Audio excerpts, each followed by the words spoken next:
Okay, the sermon series, I Just Love Jesus, as I was preparing this several months ago, there's a song that God brought to my heart, and I listened to it several times over and over and over. It was called American Dream, and it was by a group called Casting Crowns. And it begins like this. It says, "All work and no play may have made a Jack a dull boy." Y'all have heard that before, haven't you? All work and no play makes Jack a dull boy.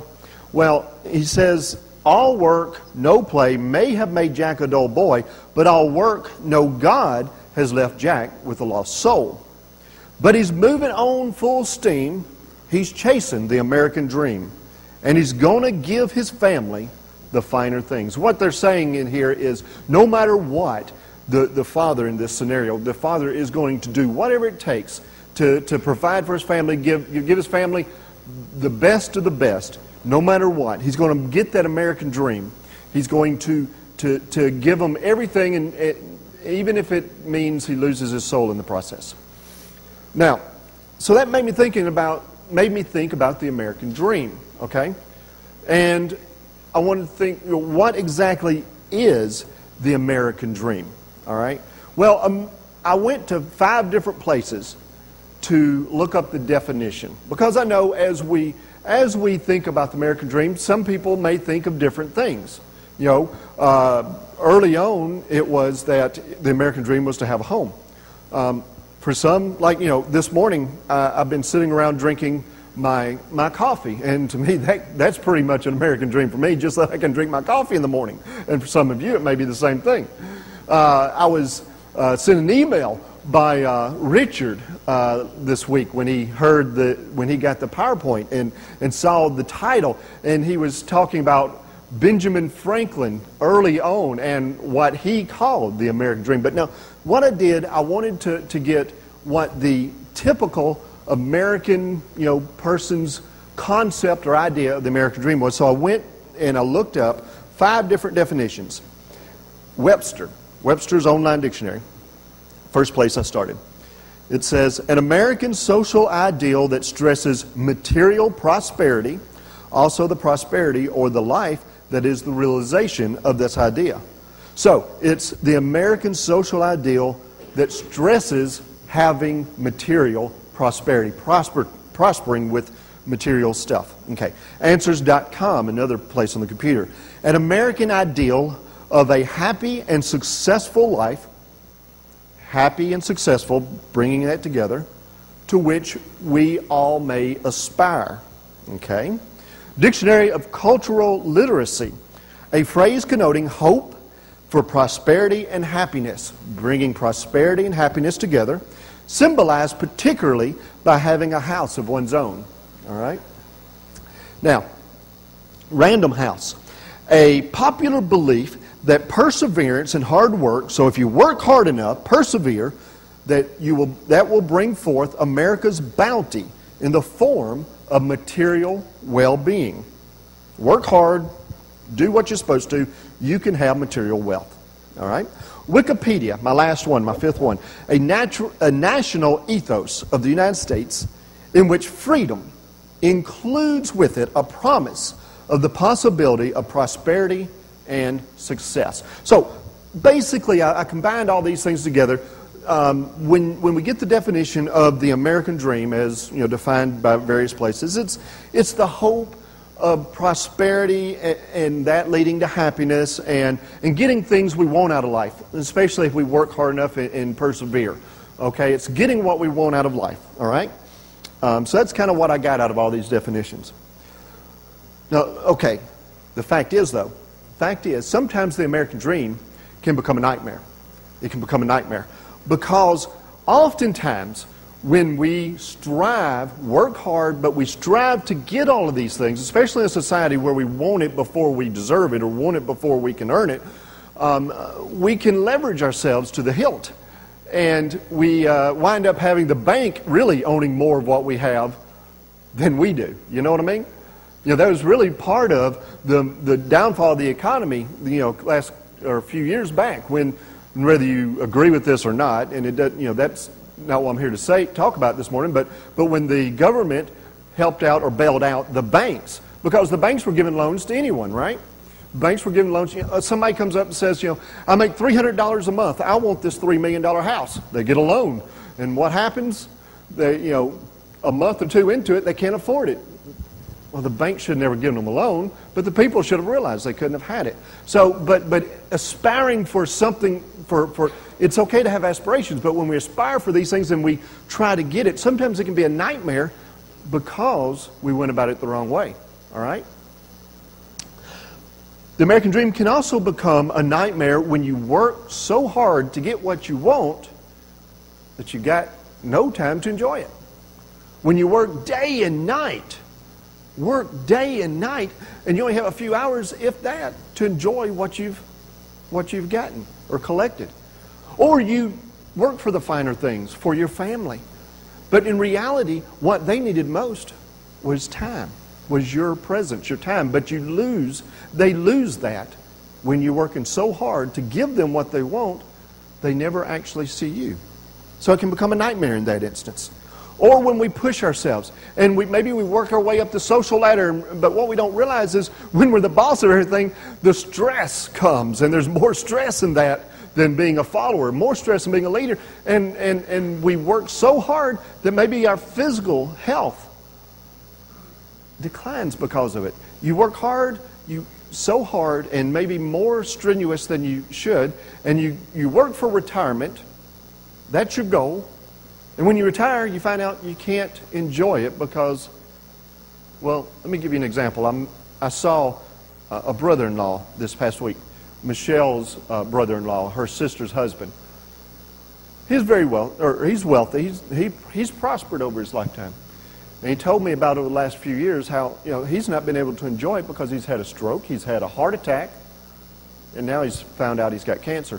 But the stress and all this stuff brought about his higher blood pressure, higher cholesterol, not eating right, and all this kind of stuff.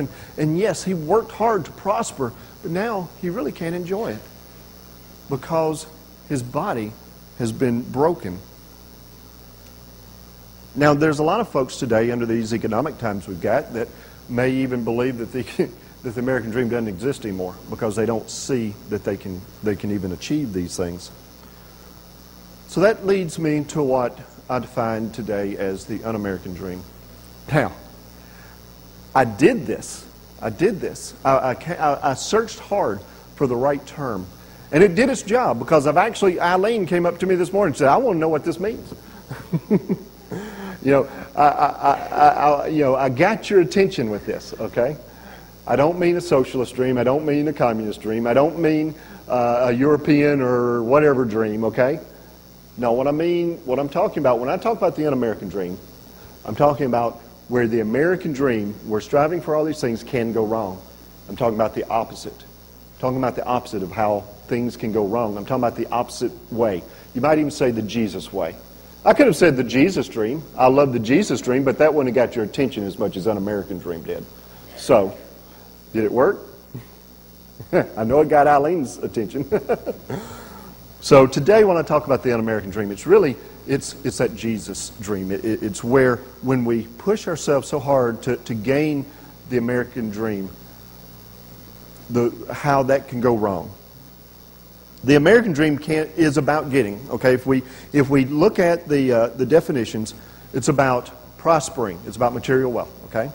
If you look at the definition, that's what the American dream. The un-American dream is about giving, though. American dream, if you work if you strive to, if your American dream is to be the head honcho, to be the one on top, if that's your American dream, if that's your dream, okay, which supposedly in America we can achieve these things, okay, and if that is your dream, then being at the top, we feel like we want to be served. So that can lead to be a desire to be served, whereas the un-American dream or the Jesus dream is about serving others. The American dream, if we're not careful, I'm not saying it does, but can lead to pride, because the more we get, think about it, the more you have, the more temptation you have to be proud of what you have, okay? I'm not saying it will, I'm saying it can. Un-American dream is about humility. American dream is about me or my family or those closest to me. The un-American dream is about Jesus.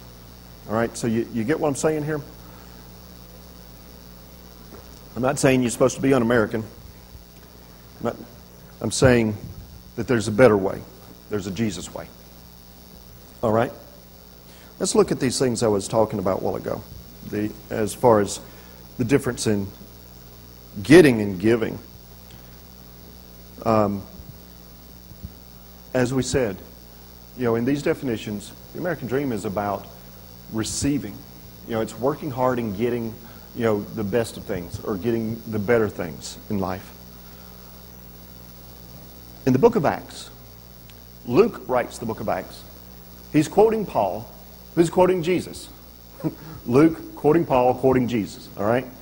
And he says, "And I have been a constant example of how you can help those in need by working hard." He's saying, I've been an example of how you help others, how you can give to others, how you can give help to others.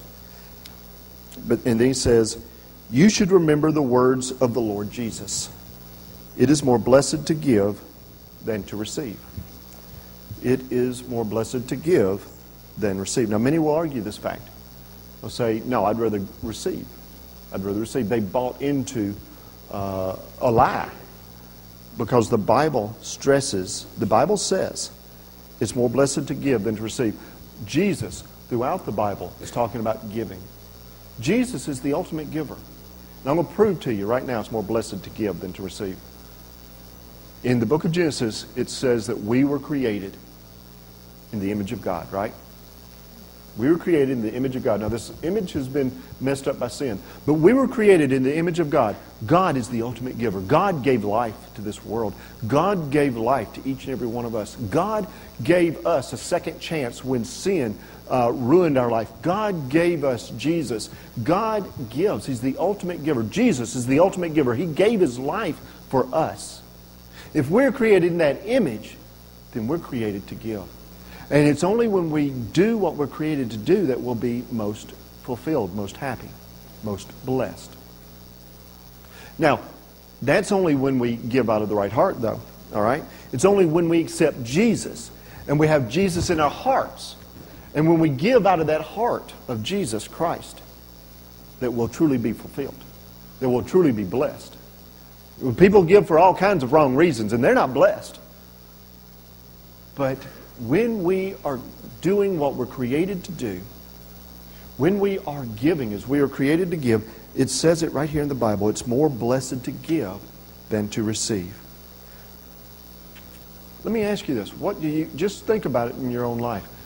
Are you more of a giver or more of a receiver? Do you enjoy to give as much as you enjoy to get? What makes you happier? If we were created in the image of this world or of sin, then we would be more blessed. It would be more blessed to receive. But that's a falsehood. That's a lie. A lie that many of us have bought into, though.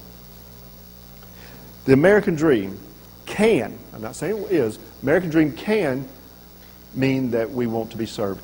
If your dream is aspiring to grow and be on top, then, the world talks about. And Jesus tells a story to James and John. He says, rulers of this world, they lord it over people.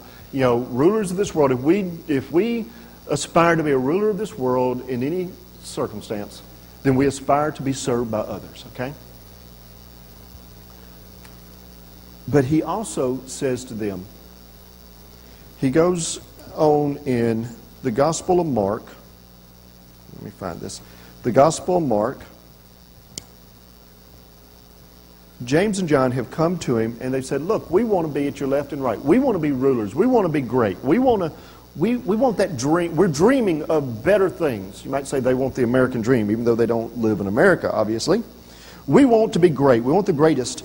And he says this. He says, whoever wants to be a leader, whoever wants to be great, whoever wants to be a leader among you must be your servant. It's not can be or should be. It's must be your servant. And whoever wants to be first, if your dream is to be first, number one, numero uno, Jesus says, whoever wants to be first among you must be slave to everyone else. For even the Son of Man came not to be served, but to serve others and to give his life as a ransom for many. Is your life about being served or about serving. What is it you desire most? Let me tell you somebody who had a heart for Jesus. These were early Christian Moravians. Okay? Now, Moravia, I don't know geography, European and Asian. I don't know that geography that great. But Moravia is a mountainous region near the Czech Republic. And to my knowledge, or what I thought, Moravians were around Germany. So anyway, it's over in Eastern Europe somewhere, okay? But the fact is, 1800s, the Moravian church were the first people, they were the first church to send out lay people as missionaries. Before, missionaries were ministers. They were priests. They were, they were ministers. They were pastors. And they went to teach people about Christ. The Moravians were the first ones to send out lay people. And you know what these lay people did? They sold themselves as bond servants. They sold themselves into slavery. Where? On the slave ships going to the Caribbean. Now get this. These people sold themselves into slavery onto slave ships so that they could minister to, witness to slave owners, slave traders, to sailors, and when they got to the Caribbean islands, to the ones who were caught up in slavery. Now, I'm going to tell you, that is serving. That is serving. I'm not saying we all have to do that, but that is the ultimate act of serving. How great, the question is then, how great is your desire to serve? How great is your desire to serve? Are you more of a one who desires to be served, or are you one who likes to serve others? Remember, Jesus says if you want to be great, if you want the American dream, if you want to be the greatest, if you want to be numero uno, then you must serve others. Now, the world doesn't say that, does it? The world teaches, advertising teaches that, he was saying that the rulers lord things over people, Jesus said, so that they will serve them, so that the people will serve them. That's not the way the kingdom is like, though. If you want to be great, if you want to adhere to the Jesus dream, you will serve others. Now, here's one, talking about pride and humility.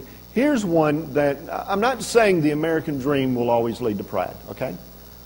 But again, let me reemphasize the fact, if you have more temptation. You also have more responsibility, okay? I've always said that. And the more we have, the easier it is to be tempted. Why else would Jesus say it's it's harder for a rich man to get into the kingdom than it is for a camel to go through the eye of the needle? Remember, notice, he didn't say it was impossible, did he? He didn't say it was impossible. But he said it was harder or easier for a camel to go through the eye of a needle than for a rich man to get into heaven. The reason being is the rich man has more things vying for his attention, more things vying for what he has. Now, this is not to say if you're rich, then it's a problem. This is not to say there are many rich people, folks, many rich people that are great, true, devout Christians and give till it hurts, and they still remain rich. They still remain rich. There are great, rich Christians. There's also many poor, very selfish people that never would give anything to anybody. So it's not about what you have. It's not about the money. It's about the attitude about the money. It's about what's in the heart. It's about priority. In Proverbs 16:18, it's written, pride goes before destruction and haughtiness before the fall. We see that pride can lead to problems. Pride can lead to destruction. And you know what? Pride did lead to destruction. Pride, selfish motivation. What did it lead to? It led to the fall of the Garden of Eden. That's the sin that Adam and Eve had. It wasn't just disobeying. It wasn't eating some fruit. It was they wanted to be like God. If you pay close attention to that, the tempter, Satan, through the snake, tempts them to be more like God. And that's what they want. So it's pride. Though, and the opposite of that is Matthew says, God blesses those who are humble, for they will inherit the whole earth. They will inherit the whole earth. So, pride versus humility. The Jesus dream is about humility. Think of the most humble person who ever entered this earth was Jesus, was it not? It was Jesus. Now, Jesus is coming again, is he not? Jesus will come again. The second coming, he won't come as a humble servant. He will come as King of Kings and Lord of Lords, won't he? He'll come with a sword. He'll come separating people like sheep from goats. He'll come to send people to heaven and send people to hell. He will come and there will be a day of judgment. Yes, that is true. But he came as a humble servant to teach us how to live. In the American dream, we're taught to reach out to get everything that we can, or to get what we want, that material prosperity and happiness go hand in hand. Folks, I'm not saying it won't. I'm saying you got to be careful, because the more you have, the more tempted you will be to pride. Let me ask you this. I can't ask you what you think of yourself, because our own selves, our own ideas of ourselves are skewed. Even for some it'd be skewed bad and some skewed good. But if somebody else were to come up to you, what do you think somebody else would say? That person, Greg, is a humble person or a proud person, a selfish person? If somebody said that about you, which do you think it would be? He or she is humble, or he or she is selfish? The American dream is about what I can get, what I can receive. It's about me, about my family, about, those closest to me. Whereas the Jesus dream, or the un-American dream, the opposite of that, is all about Jesus. All about Jesus. I was at a breakfast this past week, and a pastor shared a story about early on in the 1st, 2nd century, there was an Ethiopian Christian who came up to a Roman centurion. He came up to him and he told him about Christ. He shared Christ to him, and the centurion was saved. He had a heartwarming experience. His heart was changed. He accepted Christ into his heart. He changed. And because of his change, his men did the same thing. So the centurion and all the men under him became Christians, devout Christians. Well, as a centurion, and as any Roman, you have to worship the emperor or worship Caesar. Okay? He went to Caesar, and he told Caesar, he said, look, I will do anything you tell me to do. I will go to war for you. I will obey any and every command that you tell me. I will do everything you say, but I can't worship you. I can't worship you. So Caesar, whichever it was at the time, had him killed. He had him killed, executed. What happened to his men? His men lined up and said, me next. Now that's about Jesus, saying, I won't worship anything, even if it means my death. That's what a martyr is. A martyr is not somebody who goes out and tries to get killed. A martyr is somebody who puts Jesus first, and because of that, it happens that he die. You think that was just a story about people back in 1st, 2nd century? I'm going to tell you, it's the same thing today. Maybe not as much here in America, but you go to China right now, where if you are part of the hidden church, the underground church, it's illegal, and leaders are sought after. If the government finds those leaders of the Christian underground church, they will arrest them, they will torture them, might kill them, I don't know, but they will be arrested and tortured at least. Okay?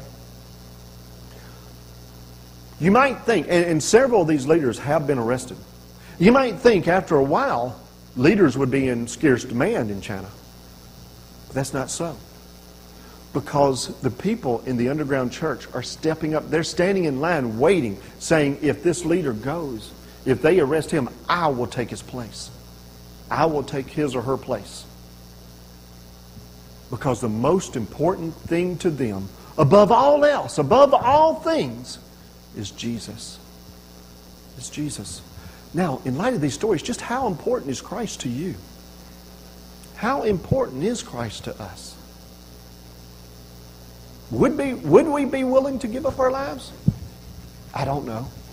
It's a hard question. And whenever I ask people, say, well, I can't really answer that because it hadn't occurred. I'd like to say I would, but the fact is, that is the kind of attitude that Jesus is looking for. Jesus above all else. I'm afraid that we've gotten to the place that there's so many things vying for our attention, vying for our time, vying for our love, vying for our worship, that Jesus is getting pushed out somewhere, somehow. And maybe other things are more important. And we base our lives around the things that we have, the things we can attain, the things of the world.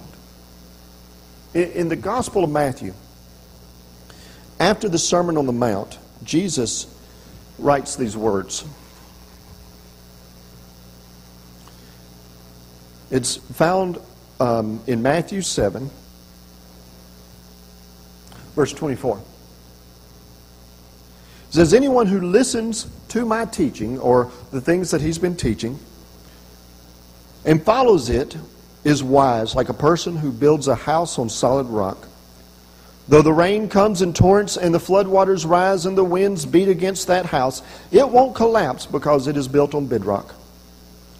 But anyone who hears my teaching and ignores it is foolish, like a person who builds a house on sand. When the rains and floods come and the winds beat against that house, it will collapse with a mighty crash. Folks, the thing about both these houses is the rains and stuff come. They will come. There will be a day, either in this lifetime or in the next, or when this life is over. There will come a time. The floods, the rains, they will come. Will we build our lives? Will we build our houses based upon the things we love most, like a bigger car, a better house, more money? Or will it be built on Jesus? If we are so worried about the things of this world that we build our lives on those things, it's like building our house on sand. It's going to wash away. It's going to wash away. If we build our house on Jesus, putting Him first, learning to be how He wants us to be givers, to be servers, to put Him first, our house will be built on rock, and it will not fall. It will not fall. The American dream won't earn us salvation. I'm not saying the American dream is bad. I'm not saying I'm not. Let me put it in a different way. I sat at Starbucks Friday. Okay. Finishing my sermon after if you don't know, Michelle and I went to Memphis and did a funeral for her aunt. And Friday, after the graveside and everything, her and her mom went to see a movie, and I went to Starbucks because they have internet there, and I went and worked on my sermon, or I tried to finish up my sermon. I'm sitting in Starbucks, okay, and I'm realizing, as I'm writing all this, hey, I kind of like this. I got a laptop, laptop I can type my sermon on. It makes it easier. I'm drinking this expensive, commercially made, name brand coffee that's caramel flavored. I like that, okay? I like that. That might be more of my American dream than owning a house. I like that. I like the fact that it didn't take me, days to get to Memphis because I had to walk or ride a horse, but instead I could get there in 4 hours. And in a truck that had air conditioning. I like that. I like the fact that I got a CD player. I listened to some sermons and to some good music on the way up. I like that. There's nothing wrong with that. There's nothing wrong with dreaming about having some nice things and having good things. question is, and it came to me as a sadness came over me. The Spirit came to me, and I'm going to be quite honest. There for a little while, I got depressed. I got sad. Because the question is, can we give these things up? And I thought about it. Could I give this up?